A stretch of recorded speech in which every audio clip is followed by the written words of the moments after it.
There is a warm, amber glow that remains long after the fire of the struggle has gone out. We tell the stories of hope and warmth that survive even the coldest winters of life. Hit subscribe today and keep the glow of great storytelling alive in your heart. Friedrus die Kud verbuget branger tuver kemte ammergers, then furtive tams avataver creative. Darn that is Friedelis Brennoutborough, there did ziva bekaamt.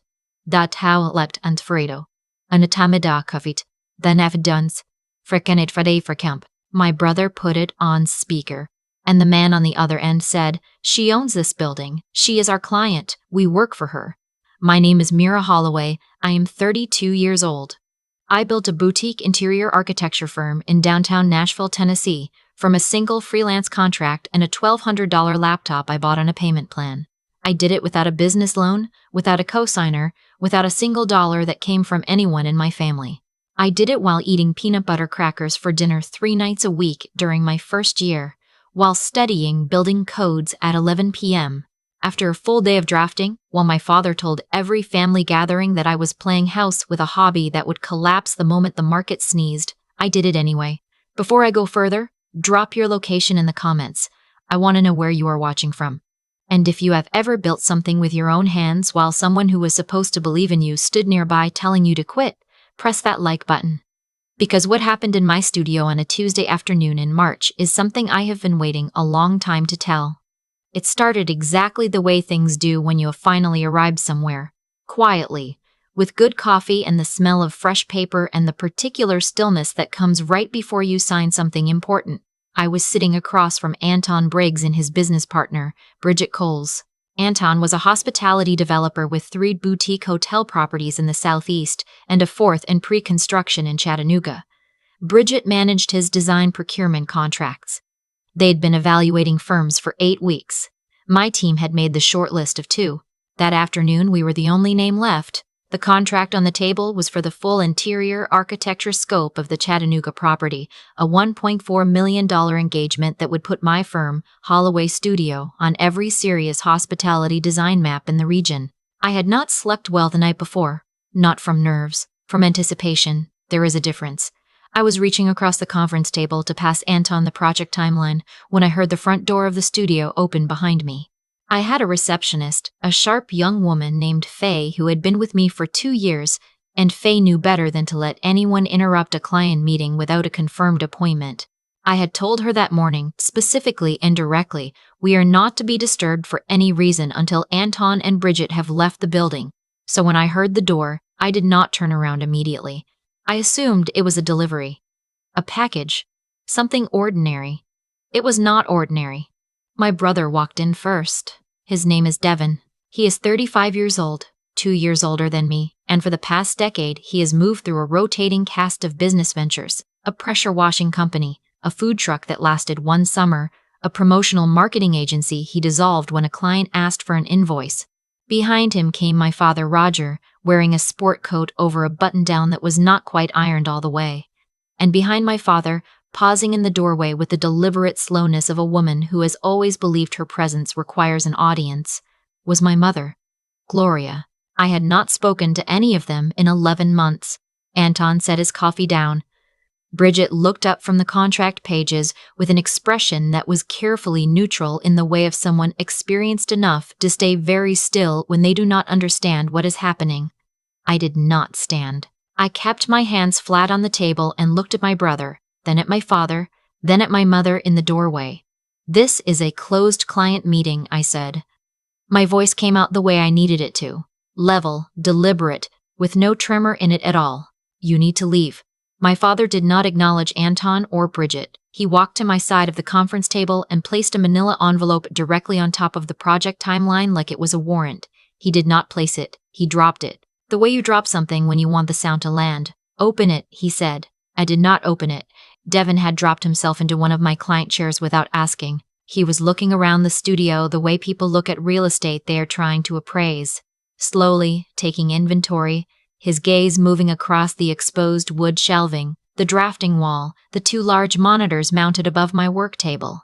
He had the expression of someone already deciding what he would change. My mother stayed near the doorway. Her arms were crossed, She was wearing the look she reserved for situations she considered beneath her patience, which was most situations that did not go exactly as she planned. My father cleared his throat. He did it the way he had done my entire childhood when he was about to say something he expected no one to argue with.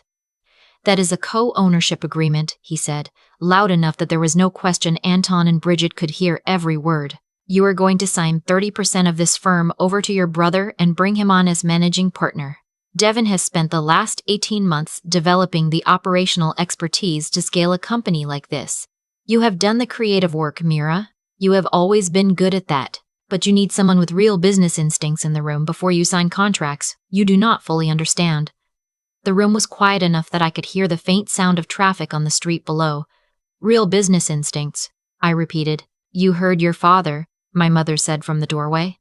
I looked at Devin. He was examining the end of his sleeve. He was not making eye contact with me. He had never been able to make eye contact with me when he knew he was wrong, which was a habit that had not changed since we were children.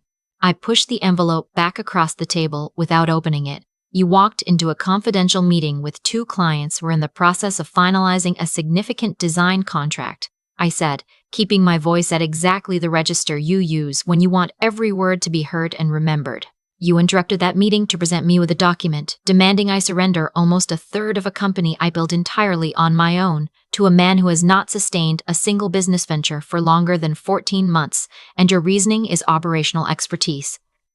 My father's jaw moved. "Do not be dramatic.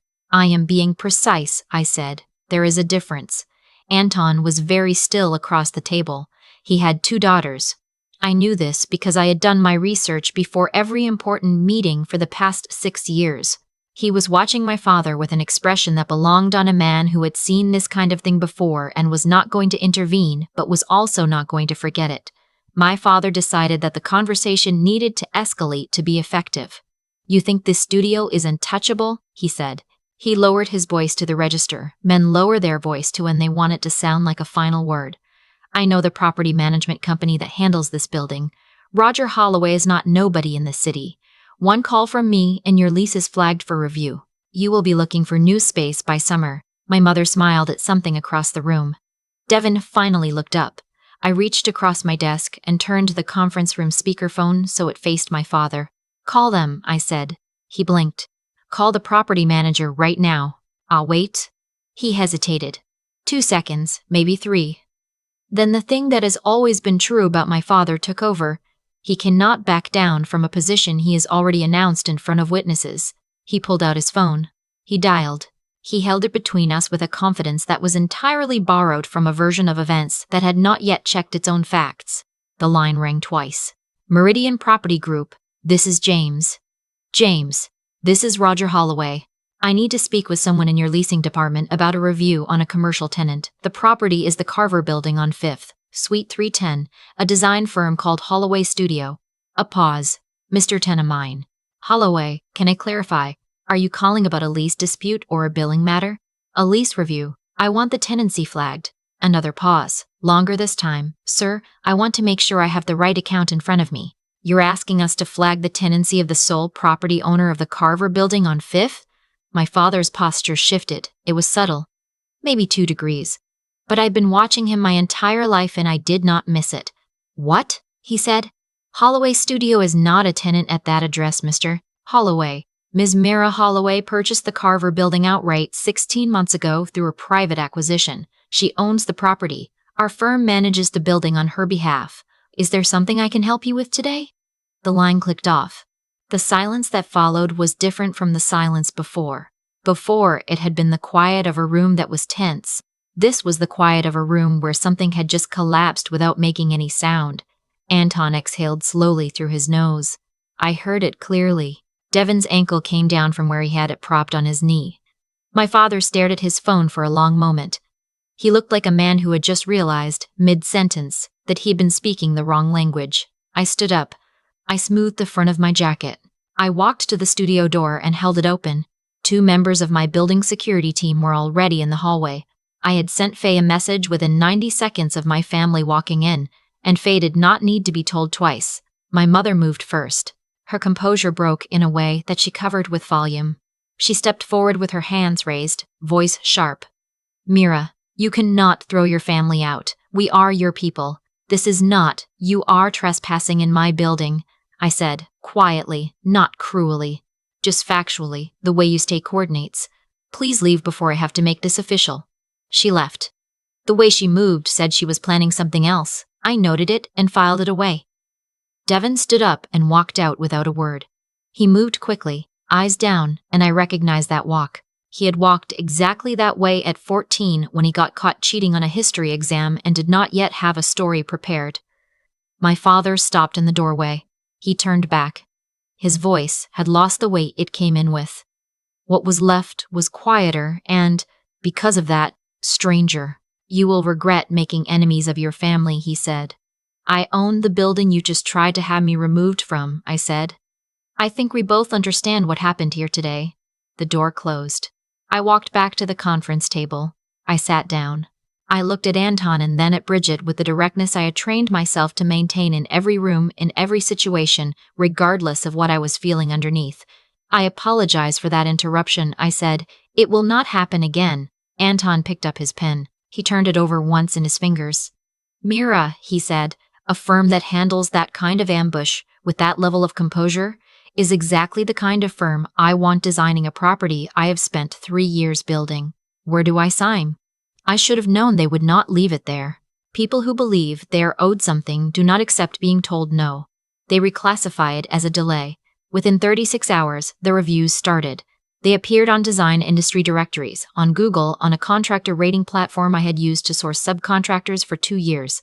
They all said variations of the same thing, that Holloway's studio overpromised on timelines, that I had billed for work not completed, that a former client was considering legal action for breach of contract. The language was specific enough to sound credible but vague enough to avoid anything provable. Whoever wrote it knew exactly how to make it feel like smoke without lighting a fire that could be traced. I knew the writing. I had read it before in a different context. My brother's wife, Serena, was a communications strategist. She worked independently, mostly with small businesses and nonprofit campaigns. She was precise with language, the way people are precise when they have spent years watching words do damage. And she was loyal to Devon in the particular way of someone who has never been shown a reason not to be. He had gone home and handed her a version of events so distorted it would not have been recognizable to anyone who had been in that room. And Serena, believing him, had done what she was trained to do.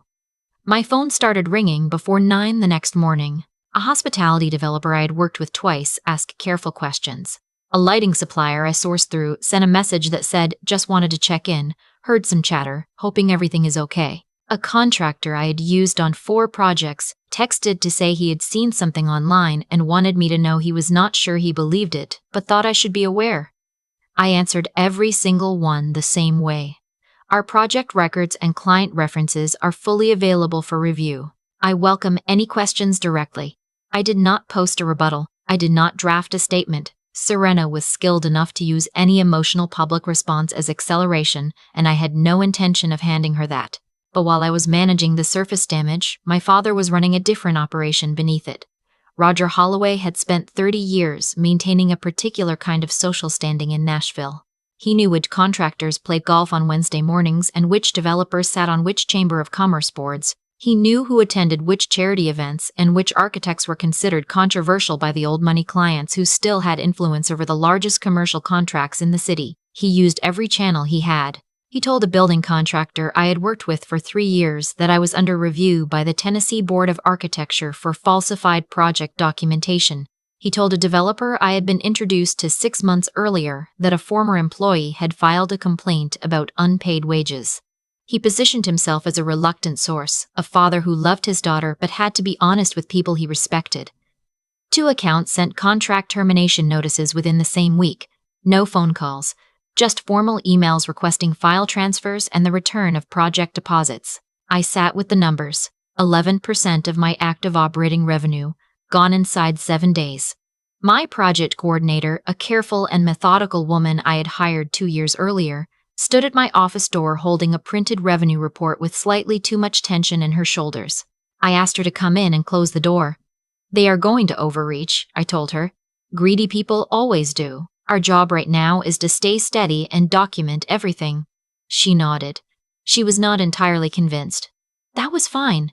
I did not need her to be convinced yet. I needed her to keep working. What neither she nor my family knew was that my father had already made the mistake that would end this.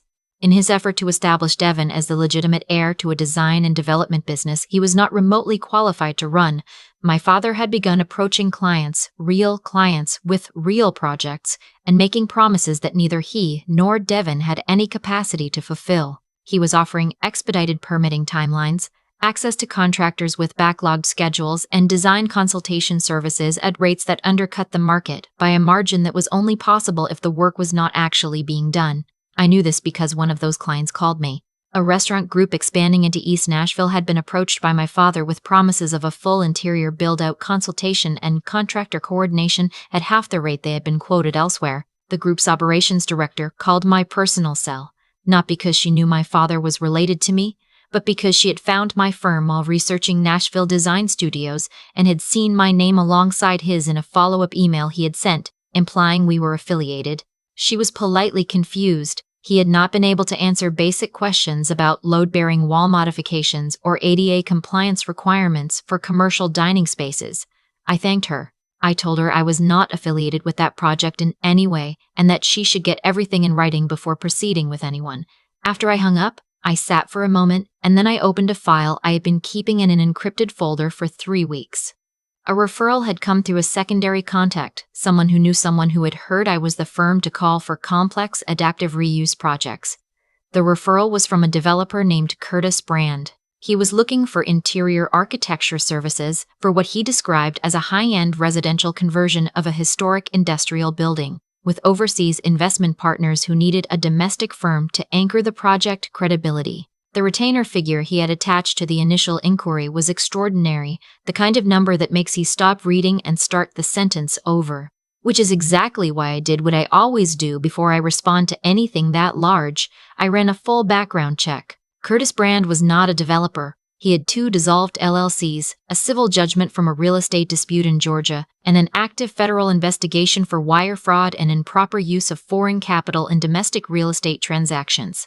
He had been under investigation for 14 months. Any firm that agreed to serve as the domestic anchor for his project structure would be directly entangled in a federal conspiracy case. I declined the referral immediately. I kept the file. 3 weeks later, I looked at it differently. My father was hungry. He was trying to prove that Devon could run a real company. He needed a marquee project to give the whole thing legitimacy. He was cutting corners on due diligence because he had always relied on reputation and relationships, and he did not have the patience or the training to know what he did not know. He needed a trophy. I had one prepared. I had a building maintenance appointment scheduled for a Thursday afternoon. My property manager, Kenny, handled the logistics, scheduling, vendor access, light administrative work. Kenny was good at his job. He was also, I had discovered 6 weeks earlier, quietly passing my scheduling information to my father. Not maliciously, I think. He genuinely liked my father, had met him at a community event and did not understand what he was feeding into. Once I knew, I did not fire him. A known channel is not a problem. A known channel is a resource. I printed the Curtis Brand file. I highlighted the retainer figures. I left it partially visible on my desk during the window when Kenny would be in the office alone to drop off vendor invoices. I made sure on his way out that he overheard me say to no one in particular, just thinking out loud, the way people do when they are almost alone, that I was trying to figure out how to protect this engagement given the pressures I was currently managing. Kenny was on his phone before he reached the stairwell. I checked the timestamp, 6 minutes and 40 seconds between when he left my office and when my father called the number on the Brand file. I gave it 4 days. My father reserved a private room at a restaurant in Germantown. He took Devon. He ordered well. He told Curtis Brand that his daughter had been too cautious, too risk-averse, too bound by conventional compliance, thinking to seize an opportunity of this scope. He said his firm could move the necessary capital without triggering any domestic reporting thresholds. He was detailed. He was confident. Devon signed the consulting agreement. There were 2 other people at a table near the window. The private dining room had been coordinated with federal investigators that morning. That evening, I sat on my back porch in the dark with a cup of tea and watched the Nashville skyline and felt completely, unusually still. My business account had a freeze on one secondary line from an anonymous fraud complaint Serena had filed with my bank. 2 of my contractors had gone quiet. My license was under a review I was going to have to spend money to respond to. But I knew what had happened in that restaurant, and I knew what was coming. And I felt still the way you feel when you have done every single thing in your power, and the rest is already in motion. What happened next was not something I planned, but it may have been the most important part of everything. 2 weeks after that dinner, I sent Serena a message. Not to my brother. To Serena. I attached a document, a set of bank and credit records showing 2 business lending agreements that had been executed in her name without her knowledge. The loans were substantial. The interest rates were not reasonable. The collateral listed was her personal credit line and a secondary lien against the equity in the house she had purchased before she and Devin married. He had forged her signature. Twice. He had done it while she was traveling for a client engagement. He had used her home office, her notary contact, and her professional letterhead to establish the credit for a business she had not been told she was guaranteeing. I sent the document and I waited. She did not call me that day. She called her attorney first, which told me everything I needed to know about who Serena actually was when she was not being handed a narrative.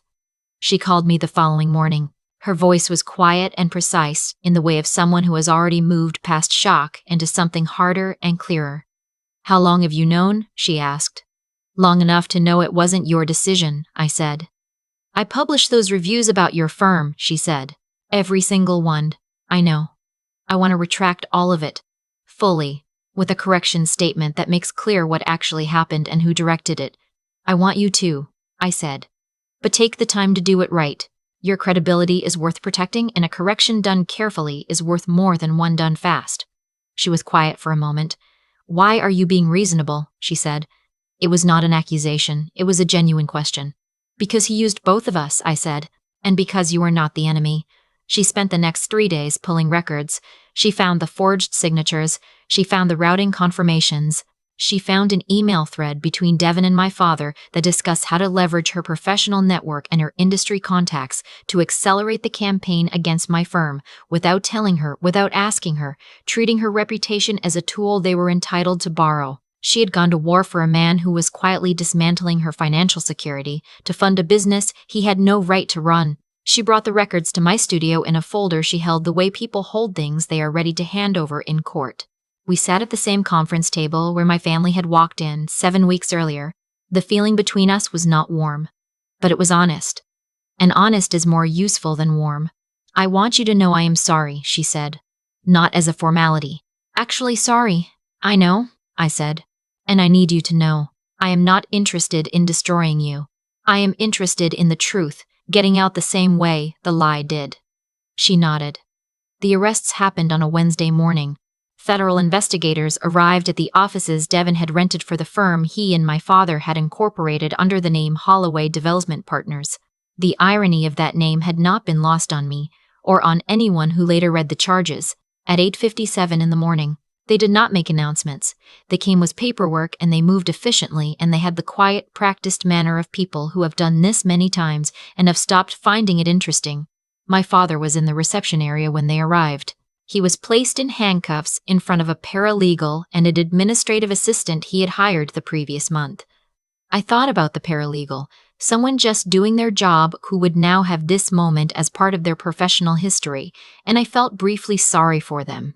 Devin was in the parking structure. He had apparently seen the investigators coming through the lobby security monitor and had decided the best option was to leave on foot. He made it to the second level before he was stopped. The charges included conspiracy to commit wire fraud, facilitation of unlawful capital transfers across state lines, and submission of fraudulent documentation to a federally regulated financial institution in connection with the business lending agreements executed in Serena's name without her consent. Serena filed for divorce that afternoon. Her correction statement went out the following morning. It was measured, specific, and complete. It named the source of the misinformation, documented the manner in which the campaign had been orchestrated without her knowledge or consent, and included a formal apology to Holloway Studio and to any industry contacts who had received or acted on the false claims. The statement traveled through the same professional networks the original reviews had. It moved faster, actually.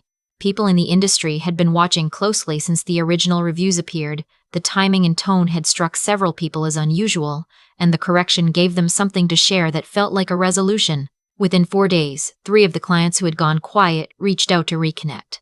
6 months later, I was standing on the rooftop terrace of the Carver building on a Thursday evening in September. The Nashville skyline was doing the thing it does in early fall, when the light turns amber and the buildings hold it for a few minutes longer than they should. Serena was standing beside me.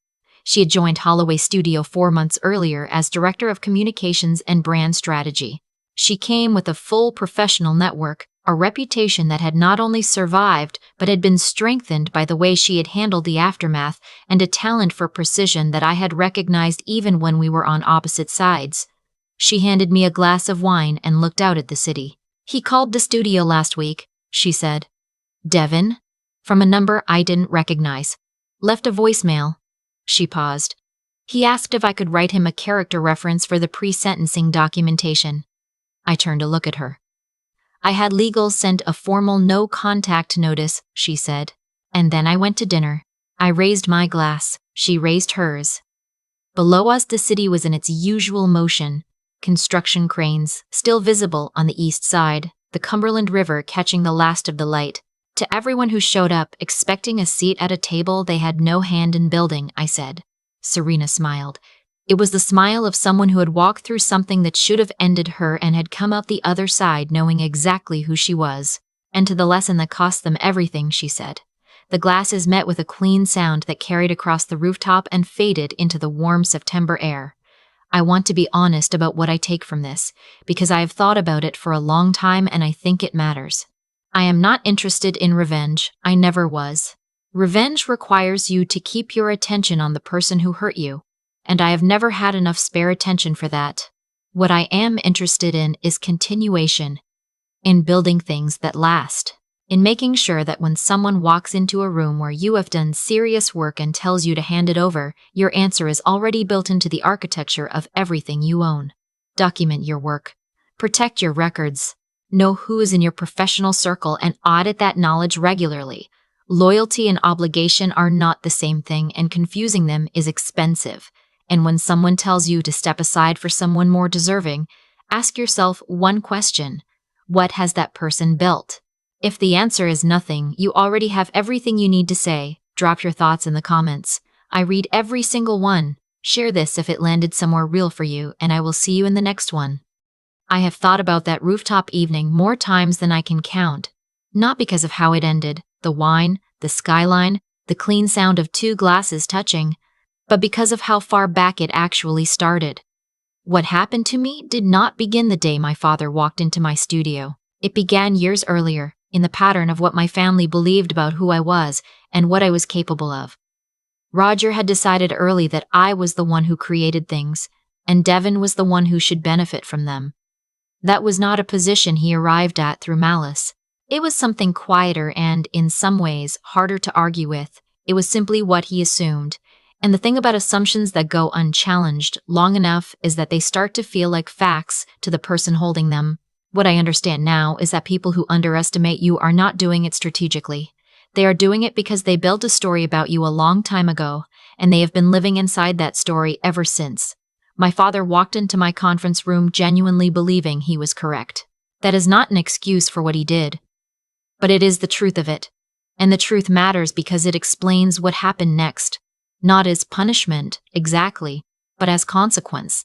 When you operate entirely from a story that is no longer accurate, every decision you make is built on a foundation that does not match the ground. Eventually, those decisions stop holding. Roger overreached. Not once, but in every direction at once. The smear campaign, the fraudulent promises to clients he was not qualified to serve, the dinner with a man who was already under federal investigation. He did not make those choices because he was evil. He made them because he was certain. Certainty without honesty is just momentum in the wrong direction, and momentum in the wrong direction does not stop gently.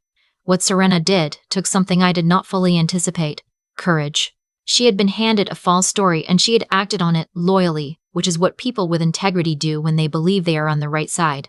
The moment she discovered the truth, she did not minimize it or rationalize it or protect herself by staying quiet. She faced it directly, corrected it publicly, and accepted the cost of doing so. That is not a small thing. That is exactly the kind of clarity that comes when someone has strong enough values to let the facts override the narrative they had been living in.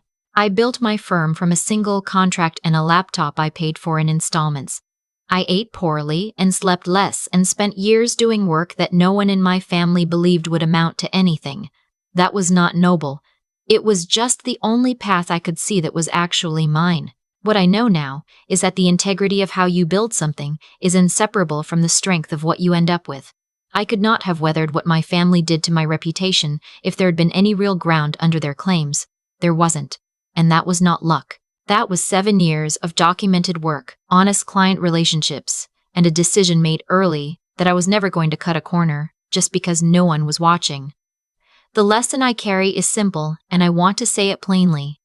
How you build matters as much as what you build. The quality of your process is your actual protection, not because it prevents people from attacking you, but because it leaves them with nothing to hold on to when they do. Build honestly, document everything, and when someone walks into a room that represents everything you have worked for and tells you to hand it over, know your receipts. Drop your thoughts in the comments. Share this if it said something real to you. I will see you in the next one.